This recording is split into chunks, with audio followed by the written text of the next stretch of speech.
Ang ating First Lady hindi nakikialam sa politika, lalo na dito sa Ilocos Norte. Alam naman natin, may mga iba't ibang advokasya. Ang ating First Lady, katulad sa First Lady Imelda Romualdez Marcos, walang kinalaman dito sa Lawag. Magandang araw sa atin lahat mga kababayan. Galit na galit umano ang kanyang nanay, itong si First Lady Liza Aranita Marcos, ayon kay Congressman Sandro Marcos, dahil nakarating sa kanya ang impormasyon na may mga lalaki na namimigay ng pera dito sa Lawag, Ilocos Norte, at sinasabi na galing umano sa First Lady at mukhang may kinakampanya na ilan sa mga tumatakbong barangay opisyal. Nilinaw ni Sandro Marcos na umano'y ang kanyang nanay ay hindi nakikialam sa eleksyon dito sa Ilocos Norte at hindi rin umano namimigay ito ng pera. Totoo kaya ito? Gaano katotoo nga ba mga kababayan po natin? At mukhang galanti kung sino man itong namimigay ng pera. So kung hindi itong si FL, sino itong napakagalanting namimigay ng pera dito sa Lawag, Ilocos Norte, mga kababayan po natin? Naku, napakaswerte naman, ano, mga kababayan po natin. Itong nakaka-receive ng maagang pamasko, maagang ayuda. Sana dito rin sa aming bayan sa Bulacan. Kanya kagabi na may umiikot dito sa Lawag under the name of Ferdinand Bakugay na umiikot sa mga kapitanes at sinasabi niya na ay namimigay po ng pera at sinasabi niya sa mga tao na galing po ito sa First Lady and former First Lady Imelda Romualdez Marcos. At yan daw ang instruction ng ating First Lady at ang instruction ni IRM. I will say this once and once only, ang ating First Lady hindi nakikialam sa politika, lalo na dito sa Ilocos Norte. Sana all mga kababayan po natin namimigay ng pera.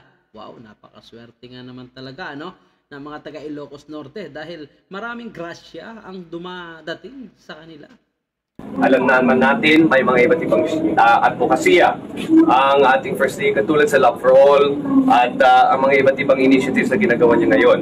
Kaya ako rin, medyo napikon, medyo nagalit nung tumawag siya sa akin kaninang umaga nung naglanding tayo rito na merong ganitong tao nung umiikot at ginagamit ang pangalan. Hindi lang ng pangalan ng First Lady, kundi ang pangalan ng pamilya ko. So yun pala, ano, mga kababayan po natin. At nagalit na pala itong si Sandro Marcos at ang kanyang nanay, siyempre ang kanilang pamilya. So bakit hindi kasuhan o bakit hindi hulihin? Kasi bribery ito mga kababayan po natin, panunuhol ito. At bawal din ito kung talagang yung namimigay ay mga tumatakbo na barangay official, mga kababayan po natin. Aba, labag din yan sa Code of Ethics ng COMELEC, mga kababayan po natin. Eh bakit hindi yan kasuhan? Bakit hahayaan lang yan ng Congressman Sandro Marcos, mga kababayan po natin? Ano, hindi dapat pabayaan yan. Kasi yan, napakalaking iskandalo yan. Imagine mo, gagamitin ang pangalan ng First Lady. Gagamitin yung apelyedong Marcos para sa pamimigay ng pera. So mga kababayan po natin. So kung hindi nila kakasuhan, hindi nila ipapahuli, so anong ibig sabihin? Kinukonsidera nila, kinukonsinti nila yung ganitong maling gawain, mga kababayan po natin. Kaya pati ako medyo nagagalit ng konti pero okay lang. I would just like to ask na sana naman na huwag natin dalhin ang pangalan ng aking nanay, lalo na ang pangalan ng aking lola na 93 years old na sa politika for barangay elections. Alam ko naman medyo heated dahil it's been a while since nagkaroon tayo ng barangay elections, but that is no justification to bring the name of my mother and my grandmother into this. Sana mahiya ka naman. Sana naman you have a little respect, no? At nakakalungkot talaga. Kung alam nyo lang ang mga sinabi ng aking nanay sa akin, hindi ko na lang uulitin dito. Pero galit na galit talaga, kakasuhan pa daw niya. Pero sinabi ko, wag na lang, hindi tayo ganun. So ako na lang nakikiusap sa mga tao na wag naman maniwala sa lahat ng nakakarating sa kanila.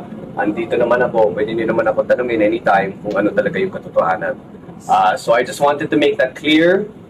Once again, the First Lady and former First Lady Imelda Romualdez Marcos walang kinalaman dito sa Lawag, dito sa Ilocos, especially with regards to local politics in the barangay and SK elections. Ang ginagawa ng ating First Lady, ang kanyang mga advokasya, katulad sa Love for All, katulad sa mga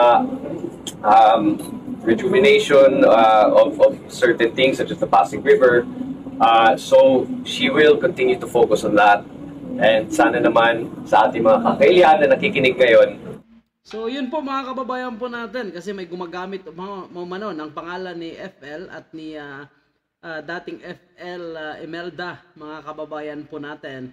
So mukhang ito'y nakakabahala kasi nakikialam na umano itong pamilya Marcos sa local election. Ngunit ito nga ay dinideny nga ni Congressman Sandro Marcos. Gaano ito katotoo mga kababayan po natin?